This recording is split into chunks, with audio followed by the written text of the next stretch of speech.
Shalom Aleichem B'Shem HaMashiach. Salam damai sejahtera buat kita semuanya di dalam nama Tuhan Yesus Kristus. Dan kita bertemu kembali di dalam program Heart Sayings of Jesus. Dan kali ini Bapak Ibu, kita akan bersama-sama membahas salah satu ucapan Yesus, yaitu mereka yang dapat membunuh tubuh tetapi tidak dapat membunuh jiwa. Mari kita berdoa terlebih dahulu. Ya Tuhan, singkapkan kebenaran-Mu atas kami, supaya kami hidup dengan sungguh-sungguh, tidak penuh dengan takut, tapi juga dengan hikmat. Tuhan Yesus, kami mau menjaga iman kami. Kami mau terus mengikut Engkau seumur hidup kami. Terima kasih ya Tuhan. Terima kasih dalam nama Yesus. Haleluya. Amin. Saudara, kita akan lihat beberapa ayat pada kesempatan ini. Dengan memberikan sebuah konklusi kepada kita. Bagaimana sebetulnya pengiringan kita kepada Kristus. Banyak orang berharap bahwa ikut Yesus itu nanti diberkati.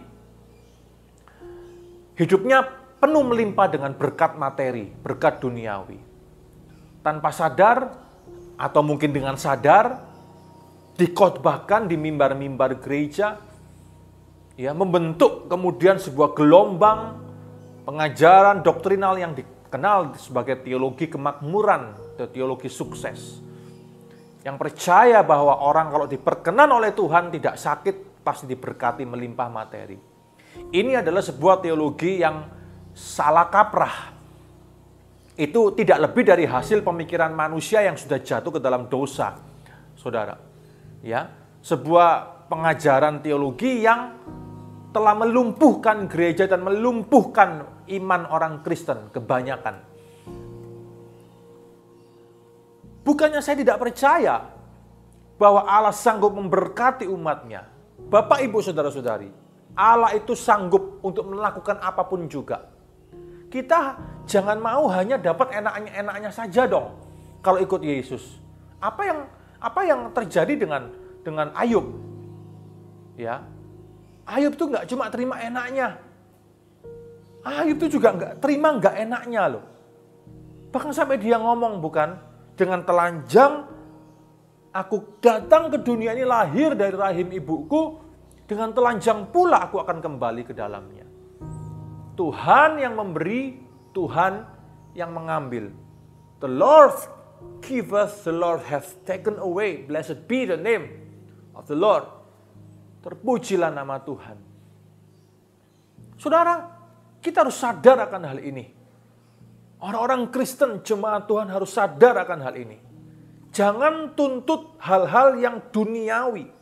Seperti yang telah banyak diajarkan, dikhotbahkan oleh para pengkhotbah kemakmuran itu. Jangan tuntut sesuatu yang duniawi dalam ikut Yesus. Semua itu adalah kedaulatan Allah. Tugas kita adalah rajin bekerja.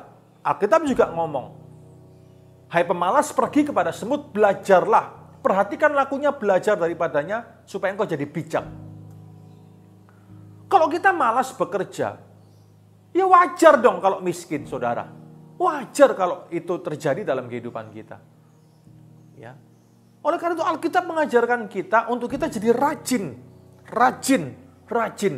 Mungkin saudara tidak pintar, gak apa-apa. Yang penting rajin. Orang yang rajin itu lebih baik daripada orang pintar tapi malas, saudara. Banyak orang pintar tapi malas. Orang rajin. Kalau Anda pintar, rajinlah juga. Tapi kalau Anda mungkin kurang pintar. Tapi kalau engkau rajin, engkau akan terus naik dan naik. Itu anugerah Tuhan. Hidup ini karena anugerah Tuhan. Buang jauh-jauh sauh kemalasan itu di dalam hidup kita. Dan kenakanlah kerajinan itu, saudara. Jadilah rajin dalam hidup ini. Apapun yang dikerjakan oleh tanganmu, jadilah rajin. Rajin dalam pelayananmu, rajin dalam pekerjaanmu, rajin dalam usahamu, bisnismu, rajin dalam profesimu, rajin juga di dalam tugas-tugasmu sebagai suami, istri, sebagai papa, mama, sebagai anak, mertua, menantu, dan semuanya. Kita harus jadi orang-orang yang rajin. Karena tangan orang rajin itu akan diberkati. Tangan orang rajin akan diberkati. Tapi kita tidak bisa menodong Tuhan. Main klaim, saudara. Asal klaim, klaim, dan klaim. Seperti yang diajarkan oleh teologi kemakmuran itu. Name it, claim it. Sebutkan, lalu klaim. Nonsense. Tidak bisa seperti itu. Allah tidak bisa dipaksa-paksa semacam itu. Semuanya itu kedaulatan Allah. Berapa yang Dia beri dalam hidup kita, apa yang Dia beri dalam hidup kita, kalau ini bicara materi. Semua itu kedaulatan Allah. Ya, kita jangan jadi seperti, maaf dalam tanda kutip ya, ini hanya sekedar contoh saja, analogi saja. Ya. Jangan kita seperti agen asuransi yang klaim saja. Saudara. Tidak bisa seperti itu. Jangan samakan Tuhan dengan sebuah perusahaan asuransi yang bisa kita klaim sembarangan. Tuhan bukan itu. Oleh karena itu, mindset kita harus dibenarkan. Mindset kita harus diluruskan kembali. Apa harga untuk mengikut Yesus? Dengan berkata seperti ini, bukan berarti saya tidak percaya kepada berkat materi. Saya percaya. Bukan berarti saya tidak percaya kepada kesembuhan. Saya percaya. Karena saya juga pernah mengalaminya. Bagaimana saya tidak percaya? Tuhan menyembuhkan. Untuk saya juga pernah mengalami. Tuhan bisa sembuhkan langsung. Tuhan juga bisa sembuhkan by time. Progressive healing. Semua itu tergantung Tuhan semuanya. Kita nggak bisa paksa Tuhan dengan teologi kita yang salah itu, yang ada sudah ditanamkan di benak kita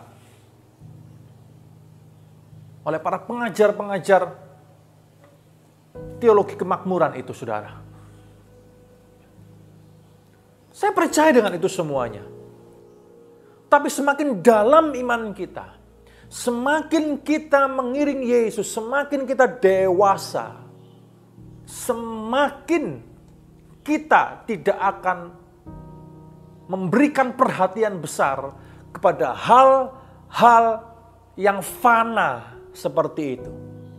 Kita akan lebih mengejar hal-hal yang kekal, hal-hal yang menuju kepada kekekalan, hal-hal yang fana, yang hanya mengenakkan daging kita di dunia ini, saudara, tidak akan lagi menjadi perhatian kita. Itu hanya akan menjadi sebuah kepercayaan Tuhan buat kita. Untuk kita gunakan untuk apa? Untuk supaya kita terus mengejar kekekalan-kekekalan. Untuk kita terus selalu berbuat baik dengan apa yang kita punya. Tidak lagi jadi egois, tapi hidup bagi orang lain. Apa yang kita punya, kita salurkan bagi orang lain. Kita salurkan untuk mengangkat derajat hidup harkat orang lain. Bukan hanya dinikmati di dalam konsumerisme, hedonisme, apalagi. Saudara, tidak ubahnya seperti orang dunia dong kalau seperti itu. Ya, itu hanyalah orang duniawi yang tinggal di dalam lingkungan yang rohani. Kalau kita salah ya di dalam mempergunakan semua anugerah berkat-berkat materi yang Tuhan berikan kepada kita, hidup ini harus terpecah bagi orang lain, saudara. Itu baru namanya hidup yang paling berguna.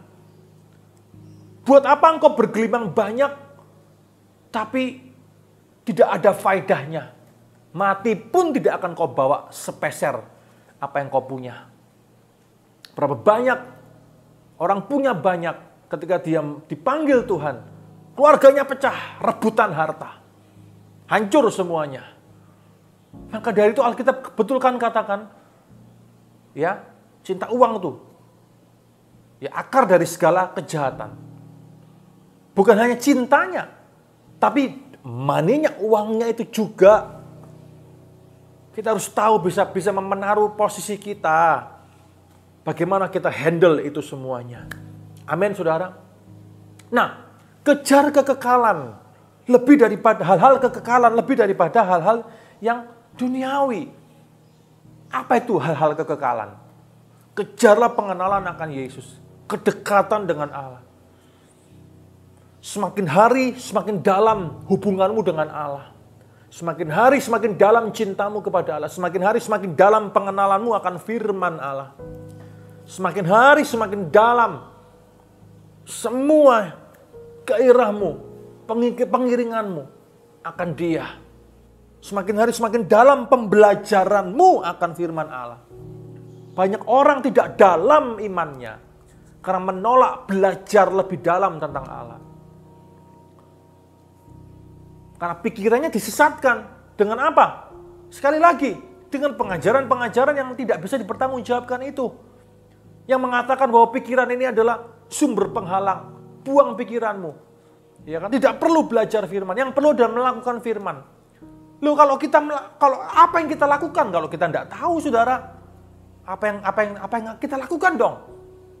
Sebelum lakukan, tahu dulu, belajar dulu. Bukankah begitu, saudara? Banyak orang ngomong begitu kan? Yang penting lakukan. Yang penting lakukan. Yang penting lakukan saja. Firman ini bukan untuk dipelajari, tapi untuk dilakukan. Bukankah banyak orang bilang seperti itu? Lalu apa yang harus kita lakukan kalau kita nggak tahu? Banyak orang melakukan hal yang salah, tapi nggak sadar kalau dia sudah salah. Karena menolak pengenalan biblical knowledge and biblical experience. Kalau hanya menekankan pengalaman-pengalaman rohani saja, banyak pengalaman-pengalaman rohani yang tidak alkitabiah, yang salah kaprah, tapi diklaim, dijustifikasi dari firman, mempesona banyak orang. Biblical experience will not live biblical knowledge. Pengalaman-pengalaman rohani yang alkitabiah pasti sesuai dengan pengetahuan akan firman-Nya. Karena firman ini adalah pewahyuan Allah yang tertinggi. Bapak, Ibu, Saudara-saudari, ayo dong. Karena kita sedang hidup tidak di masa-masa yang sulit.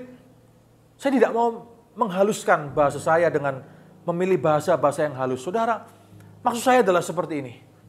Kita hidup di dalam masa yang sulit. Pandemi ini masa yang sulit. Kita tidak pernah tahu. Kita berharap 1 tahun selesai. Ini sudah tahun yang kedua. Apakah tahun depan sudah selesai? Semoga. Ya, kita harapkan. Tapi kalau misal tidak, bagaimana? 2 tahun dari sekarang, 3 tahun, 4 tahun, 5 tahun dari sekarang, apakah sudah selesai? Saya berdoa. Kita tentunya semua berdoa dan berharap. Kita minta Tuhan cepat selesai. Tapi andai kata tidak, bagaimana? Sementara semua orang sedang menjerit masalah ekonomi, pendapatan berkurang, daya beli jatuh, situasi negara dalam situasi sulit, banyak negara mengalami, kita pun sedang mengalami masa-masa sulit. Semua, tidak peduli latar belakang agamanya apa, rasnya apa, sukunya apa, saudara, golongannya apa, semuanya diterpa masa-masa sulit semuanya. Bapak, Ibu, Saudara-saudari, orang-orang Kristen, dengarkan saya hari ini. Buka mata hati saudara. Dan sadarlah bahwa kita sedang ada di dalam penghujung di akhir zaman. Ini masa-masa sulit, kata firman Tuhan. Pada hari terakhir, kata Rasul Paulus, akan timbul masa-masa yang sukar. Kita sedang hidup dalam masa-masa sukar itu. Kita sedang hidup dalam masa-masa sulit itu, saudara. Kita semuanya mengalami masa-masa sukar ini. What will you do? Kalau imanmu adalah iman yang masih bayi, yang terus minta berkat, minta tanda, minta mujizat, minta dilayani, minta ini dan minta itu terus, baby, saudara, engkau tidak akan bertahan. Maka saya harus katakan ini, orang yang bayi terus imannya tidak pernah bertumbuh, terus bayi, terus kanak-kanak, terus imannya tidak pernah bertumbuh jadi orang yang dewasa di dalam Kristus, tidak pernah jadi prajurit Kristus di dalam iman dan pengiringannya. Saya berdoa semoga imanmu tidak gugur. Karena Alkitab jelas mengatakan dalam kitab Wahyu, hari-hari terakhir akhir zaman, situasi tidak akan semakin mudah. Situasi akan bertambah sulit, saudara. Pandemi satu berakhir, pandemi yang lain akan datang. Kesusahan satu pergi, kesusahan yang lain akan datang. Ya, resesi satu pergi, resesi yang lain akan datang. Masalah satu pergi, masalah yang lain akan datang. Amin, Bapak Ibu. Mari hari ini saya mau menantang saudara untuk saudara mulai sadar dan menjadi orang-orang Kristen yang dewasa, yang bisa mikir jauh ke depan, yang bisa berpikir dengan hikmat Allah tentang situasi yang sedang kita hadapi hari ini. Dan apa yang harus kita lakukan sebagai orang Kristen di akhir zaman ini? Saudara, Matius 10 ayat yang ke-28 katakan demikian. Dan janganlah kamu takut kepada mereka yang dapat membunuh tubuh, tetapi yang tidak berkuasa membunuh jiwa. Takutlah terutama kepada Dia yang berkuasa membinasakan baik jiwa maupun tubuh di dalam neraka. Lukas pasal 12 ayat 4-5 katakan demikian. Aku berkata kepadamu, hai sahabat-sahabatku, janganlah kamu takut terhadap mereka yang dapat membunuh tubuh dan kemudian tidak dapat berbuat apa-apa lagi. Aku akan menunjukkan kepada kamu siapakah yang harus kamu takuti. Takutilah dia yang setelah membunuh mempunyai kuasa untuk melemparkan orang ke dalam neraka. Sesungguhnya aku berkata kepadamu, takutilah dia. Matius 10 ayat 21-22. Dikatakan bahkan demikian, saudara. Orang akan menyerahkan saudaranya untuk dibunuh. Demikian juga seorang ayah akan anaknya. Dan anak-anak akan memberontak terhadap orang tuanya dan membunuh mereka. Dan kamu akan dibenci semua orang oleh karena namaku. Tetapi orang yang bertahan sampai pada kesudahannya akan selamat. Ayat-ayat yang barusan kita baca ini ayat-ayat yang susah bukan, saudara? Ayat-ayat yang sulit bukan? Ayat-ayat yang baru bisa kita pahami, kita cerna dengan baik kalau kita itu dewasa rohani. Kalau kita bayi rohani, kita akan hindari ayat-ayat semacam ini. Kita tidak akan pernah mau baca ayat-ayat demikian. Kita akan buang dari Alkitab kita ayat-ayat yang demikian ini. Mari saya katakan kepada saudara, hidup menjadi orang Kristen itu ada harga yang harus kita bayar. Kadang aniayanya adalah batin. Tapi kadang Tuhan izinkan aniayanya adalah darah yang tercurah. Saudara, tidak semua orang diizinkan mengalami hal tersebut. Darah kita tidak terlalu bersih untuk mengalami hal itu. Itu semuanya Tuhan di dalam kedaulatannya.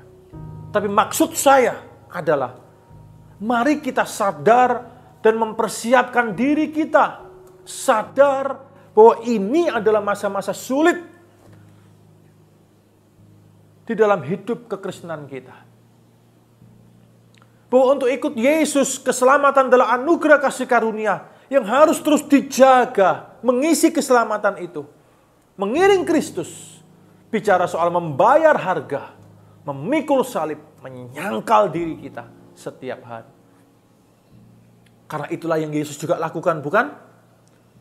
Dia membayar harga, dia menyangkal diri, dia pikul salib sampai ke Golgota. Apa tujuan hidupmu hari ini? Dengan ikut Yesus ini loh, apa tujuan hidupmu? Apakah engkau berpikir bahwa untuk ikut Yesus, tujuanku adalah untuk menggapai Paris? Aku ingin menggapai Milan. Aku ingin menggapai New York. Aku mau berada di puncak daripada segala keglamoran hidup. Saudara, kalau seperti itu tujuannya, tidak usah jadi orang Kristen. Tidak usah ke gereja. Apa bedanya dengan kita pergi ke dukun? Dengan kita pergi ke tempat-tempat pesugihan? Kalau motivasi kita ikut Yesus hanyalah untuk menggapai gemerlapnya dunia. Yesus pun tolak itu, bukan? Ketika iblis tawarkan, kalau engkau menyembah aku di bukit pencobaan di Yeriko itu, kalau engkau menyembah aku akan memberikan semua dunia. Yesus diperlihatkan semua keglamoran dunia ini. Dia akan jadi the next Caesar, kaisar selanjutnya, yang hidupnya glamor, selesai saudara semuanya. Ditawarkan semua keglamoran dan kesukaan, kesenangan hidup. Kegilaan hidup, hedonisme betul. Yesus tolak semuanya, ditolak, tolak. Bukan itu tujuanku. Yesus tahu tujuan hidupnya. Dia turun ke dunia. Bukan untuk jadi penguasa Romawi. Bukan untuk duduk di tahta Roma. Tapi untuk tergantung di tahta Golgota. Tujuan hidup Yesus adalah Golgota. Apa tujuan hidupmu hari ini? Apakah engkau sedang menjawab ya kepada tawaran iblis yang dulu ditolak oleh Yesus, saudara? Kalau Yesus dulu tolak Roma, hari ini apakah dengan ke gereja jadi anak Tuhan, jadi orang Kristen, engkau sedang berkata ya kepada Roma yang iblis tawarkan?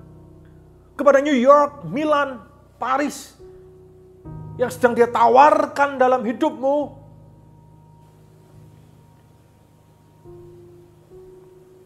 Ataukah tujuan hidupmu jadi pengikut Yesus adalah seperti tujuannya? Matamu memandang ke Golgota, ke Kalvari, ke Golgota. Mengejar jejak Golgota. Setiap hari, setiap saat di dalam kehidupanmu. Menyangkal diri. Memikul salib. Membayar harga yang harus engkau bayar. Yang mana, saudara? Saya mau bertanya sungguh kepada saudara, yang mana? Di balik semua hal yang bisa kita kamuflasekan, di balik semua jabatan kita, di balik semua pangkat kita, di balik semua posisi kita dalam organisasi apapun juga, yang mana? Apakah kita nantinya akan berakhir di dalam golongan rombongan orang-orang yang Tuhan Yesus sendiri akan berkata, enyahlah daripadaku, aku tidak mengenal kamu. Jangan sampai suatu saat nanti di dalam penghakiman Allah, tahta putih pengadilan Kristus, kita ngomong sama Tuhan, kita teriak sama Tuhan, aku sudah buat ini untuk engkau, aku sudah buat ini untuk engkau. Aku sudah khotbah, aku sudah KKR, aku sudah ngajar, aku sudah pimpin pujian, semua sudah aku sudah kasih persembahan banyak, aku sudah kasih persepuluhan yang luar biasa banyak. Aku bangun ini, aku bangun itu, aku buat aksi sosial ini, aksi sosial itu, semua perbuatan baik, semua hal-hal yang agamawi sudah aku lakukan. Tuhan, jangan sampai Matius 7 terjadi, saudara. Dan dia berkata, I do not know you. Aku tidak mengenal engkau. Go away. Pergi. Bapak, Ibu, saudara-saudari. Ini concern saya. Melihat kekristenan kita hari ini. Mari kita kembali kepada apa yang benar. Mari kita kembali kepada kekristenan yang sesungguhnya. Saya tidak bicara bahwa kita harus memisahkan diri dari dunia, pergi ke biara, kita pergi ke gurun pasir di mana, memisahkan diri dari dunia seperti yang terjadi dalam sejarah gereja di abad-abad pertengahan. Bukan itu maksud saya. Kita tetap adalah domba di tengah serigala. Kita tidak boleh meninggalkan dunia kita tetap berkarya di masyarakat, kita tetap harus melakukan yang terbaik. Kita harus tetap ada, menggarami masyarakat, menggarami bangsa kita, kota kita, dunia kita. Tapi jangan sampai kita yang digarami oleh mereka. Ingatlah posisi kita. Kita yang menggarami, bukan kita yang digarami oleh semua persepsi, paham, dan semua yang ada di dalam dunia ini. Jangan kejar apa yang fana, kejarlah apa yang kekal. Ikutlah Yesus, iringlah Yesus. Jangan takut kepada mereka yang dapat membunuh tubuh, tapi tidak dengan jiwa. Rasul Paulus berkata, saudara, dalam bagian yang berbeda, 2 Timotius 4 ayat yang ke-6, mengenai diriku sudah mulai dicurahkan, darahku sudah mulai dicurahkan sebagai persembahan dan saat kematianku sudah dekat. Aku telah mengakhiri pertandingan yang baik, aku telah mencapai garis akhir, dan aku telah memelihara iman. Sekarang telah tersedia bagiku mahkota kebenaran yang akan dikaruniakan kepadaku oleh Tuhan, hakim yang adil pada harinya. Tetapi bukan hanya kepadaku, melainkan juga kepada semua orang yang merindukan kedatangannya. Paulus tahu akhir hidupnya adalah untuk mengejar jejak Golgota seperti Kristus. Itulah mengapa dia layak disebut sebagai murid Kristus. Apakah saudara layak disebut sebagai murid Kristus? Apakah sikap hidupmu, persepsi hidupmu, apa yang kau kejar dalam hidup ini membuat engkau layak disebut sebagai murid Kristus atau belum, saudara? Justru apa yang kau miliki, banyak sedikit yang kau miliki, gunakan itu supaya engkau mengejar Kristus dan jejak-jejaknya. Bukan untuk mengejar dunia, bukan untuk berkata ya kepada Roma, apa yang dulu iblis tawarkan dan Yesus katakan tidak, aku menolaknya. Haleluya.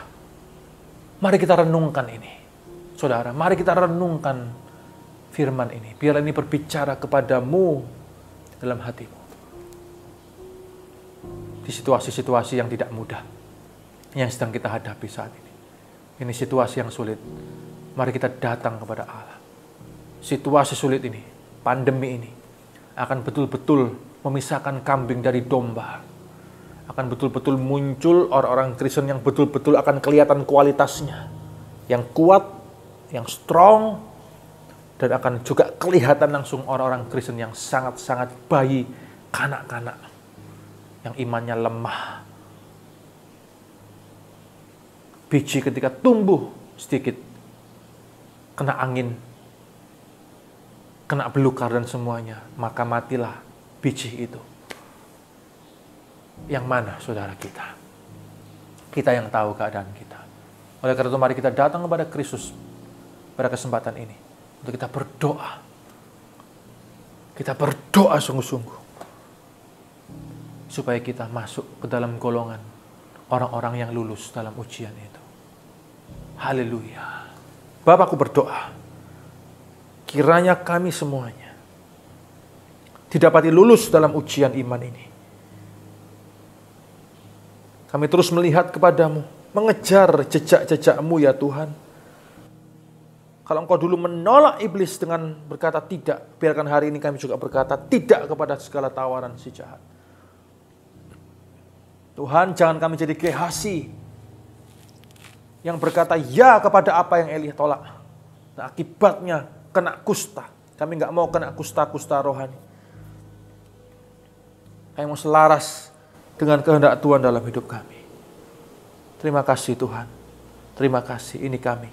Kami serahkan hidup kami untuk berjalan mengejar jejak Golgota. Seperti Yesus. Menyangkal diri, memikul salib, dan membayar harganya.